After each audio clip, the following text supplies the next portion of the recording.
Congress party ఏదైతే హామీ ఇచ్చిందో అవన్నీ నెరవేర్చాలని చెప్పేసి మొదటి ఏడాదిలోనే 2 లక్షల ఉద్యోగాలు విడుదల చేయాలని చెప్పేసి డిమాండ్ చేస్తూ ఆ రోజు నేను ఆమరణ నిరాహార దీక్షకు కూర్చోవడం జరిగింది.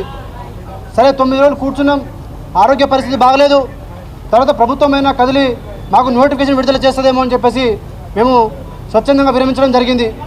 కానీ దాని తర్వాత డిఎస్సి పోస్ట్ పోన్ చేయడం కానీ గ్రూప్ 2 పోస్టులు పెంచడం కానీ ఇవి రెండూ చేయలేదు. అక్కడితోనే ఆగకుండా అసెంబ్లీలో సాక్షాత్తు ముఖ్యమంత్రి గారు జాబ్ క్యాలెండర్ ప్రకటించినారు, అది కూడా ఇంప్లిమెంట్ చేయలేదు. దాని తర్వాత ఎస్సీ వర్గీకరణ అన్నారు, అది కూడా ఆ వర్గీకరణ అయిన తర్వాత కూడా మాకు నోటిఫికేషన్ విడుదల చేయలేదు. మరి టీజీపీఎస్సీ చైర్మన్ ద్వారా మే మొదటి వారంలోనే మీకు నోటిఫికేషన్ విడుదల చేస్తామని చెప్పేసి ఆ మాట కూడా చెప్పడం జరిగింది. అక్కడ కూడా వీరు మాట నిలబెట్టుకోలేదు.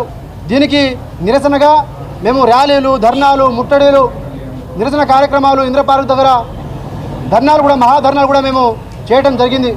అయినా కూడా ప్రభుత్వం కొంచెం కూడా కనికరించకుండా మా మీద అక్రమ కేసులు బనాయిస్తూ అడిగిన వాళ్ళని కొడుతూ ముఖ్యంగా మా యొక్క శక్తిని మమ్మల్ని హేళనగా చేస్తూ మమ్మల్ని పెయిడ్ ఆర్టిస్టులను ఆ పార్టీ అనో ఈ పార్టీ అని చెప్పేసి మమ్మల్ని ఒక ముద్ర వేయడం.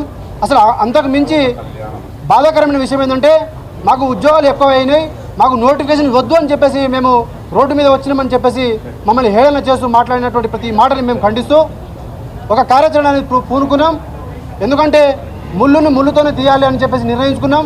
ఆ రోజు టీపీసీసీ అధికార ప్రతినిధి అయినటువంటి రియాజ్ ఎవరు, అసలు కాంగ్రెస్ పార్టీ నాయకుడు, బల్మూరి వెంకట ఎవరు, ఎన్ఎస్సీఐ ప్రెసిడెంట్. మరి మా దాంట్లో ఎవరైనా అట్లా పార్టీ జెండా ఎవరైనా వేసుకొని మా ఉద్యమాల్లో వస్తున్నారా? మరి రానప్పుడు అసలు నువ్వెవరు మాకు సర్టిఫికేట్ ఇవ్వడానికి అని చెప్పేసి మేము ఈ ప్రభుత్వాన్ని మేము ఖండిస్తున్నాం, హెచ్చరిస్తున్నాం, అడుగుతున్నాం. దాంతోపాటు ఇక మేము నిరసనలు శాంతియుతంగా మేము పోతే మాకు నోటిఫికేషన్స్ రావు అన్న విషయం మాకు అర్థమైపోయింది.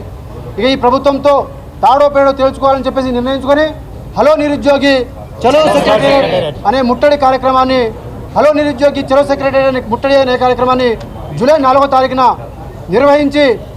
నిర్వహించడం కోసం యావత్ తెలంగాణలో ఉన్న నిరుద్యోగ యువతకు భరోసాగా ఉండాలని చెప్పేసి, అండగా ఉండాలని చెప్పేసి ప్రతి పొలిటికల్ పార్టీని మేము మద్దతు కోరుతూ మేము సిపిఎం రాష్ట్ర కార్యదర్శి అయినటువంటి జాన్ వెస్లీ గారిని మేము మొదట కలవడం జరిగింది. వాళ్ళు సంపూర్ణంగా మద్దతు తెలపడం. దాని తర్వాత మేము ఇక్కడ బీఆర్ఎస్ పార్టీ దగ్గర కూడా మేము మద్దతు తెలపాలని చెప్పేసి గౌరవ పెద్దలు హరిశన్న గారిని మేము కోరడం కూడా జరిగింది. వాళ్ళు మాకు సంపూర్ణంగా మద్దతు ఇచ్చినందుకు యావత్ తెలంగాణ నిరుద్యోగ యువత కూడా మీకు రుణపడి ఉంటుందని చెప్పేసి, అలాగే రేపటి నుంచి మిగతా పార్టీల కూడా మాకు ఎవరు మద్దతు ఇచ్చినా మేము అందరూ మద్దతు తీసుకుని మాకు రావాల్సినటువంటి చివరి నోటిఫికేషన్ వరకు ఈ ప్రభుత్వాన్ని గుడ్డలు ఊడదీసి కొట్టే వరకు కూడా మేము పోతాం. మేము సాధించుకునేంత వరకు ఈ ప్రభుత్వాన్ని మాత్రం విడిచిపెట్టే ప్రసక్తే లేదు. హలో నిరుద్యోగి, హలో నిరుద్యోగి, హలో నిరుద్యోగి.